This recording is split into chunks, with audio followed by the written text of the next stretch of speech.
உலகத்துல அதிகமாக பிரெயினை யூஸ் பண்றது அப்படின்னு பார்த்தா லியோனார்டோ டா வின்சியை சொல்றாங்க. ஒரு ஜீனியஸ் அப்படிங்கிறாங்க. நாம என்ன படிக்கிறோம்னா நம்முடைய ரைட் ஹெமிஸ்பியர் வந்து கிரியேட்டிவிட்டிக்கு, லெஃப்ட் ஹெமிஸ்பியர் வந்து லாஜிக். ஒரு மேத்தமேட்டிக்ஸ்ல இருக்கக்கூடிய ஒரு ப்ராப்ளத்தை போடணும் அல்லது சயின்ஸ்ல ஒரு பசில தீர்க்கணும், இது மாதிரி விஷயங்களுக்கெல்லாம் என்னன்னாக்க நம்முடைய லெஃப்ட் ஹெமிஸ்பியர் தான் ஆக்டிவா இருக்கு. அதே ஒரு போயம் எழுதணும் அல்லது ஒரு லாங்குவேஜ்ல ஃப்ளூயண்டா பேசணும், மியூசிக்கை நல்லா பாடணும், அது மாதிரி விஷயங்களுக்கு நம்முடைய ரைட் பிரெயின் உதவுது அப்படிங்கிறாங்க. இந்த ரெண்டு பிரெயினையுமே சரிசமமா பயன்படுத்தியவர் வந்து லியோனார்டோ டா வின்சி. அவரு இடது கையிலையும் வரைவாரு, வலது கையிலையும் வரைவாரு. ரெண்டையும் செய்யக்கூடிய ஆற்றல், சரிசமமான ஆற்றல் பெற்றவராக இருந்தார். நிக்கோலாஸ் டெஸ்லா அப்படிங்கிற ஒரு சயின்டிஸ்ட், அவருக்கும் தாமஸ் ஆல்வா எடிசனுக்கும் ஒரு பிரச்சனை வந்தது. ஏன்னா தாமஸ் ஆல்வா எடிசன் வந்து டிரெக்ட் கரண்ட்டை பத்தி பேசினாரு, இவர் ஆல்டர்னேட்டிங் கரண்ட்டை பத்தி பேசினார். இந்த நிக்கோலாஸ் டெஸ்லா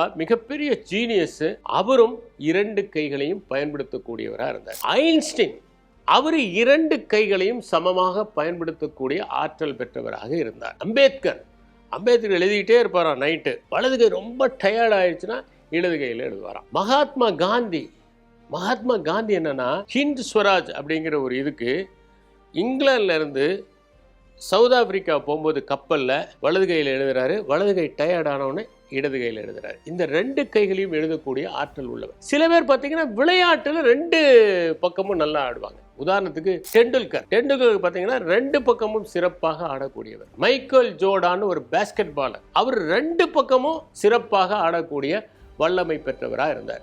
ரெண்டு பக்கமும் எழுதக்கூடிய ஆற்றல் யாருக்கு வருதுன்னா, பிரெயினுடைய ரெண்டு ஹெமிஸ்பியருமே ஆற்றல் மிகுந்ததாக இருக்கிற போது அவர்கள் நிச்சயமாக இரண்டு கைகளிலும் சமமாக பயன்படுத்துகிற ஆற்றலை பெற்றுக்கொள்வார்கள்.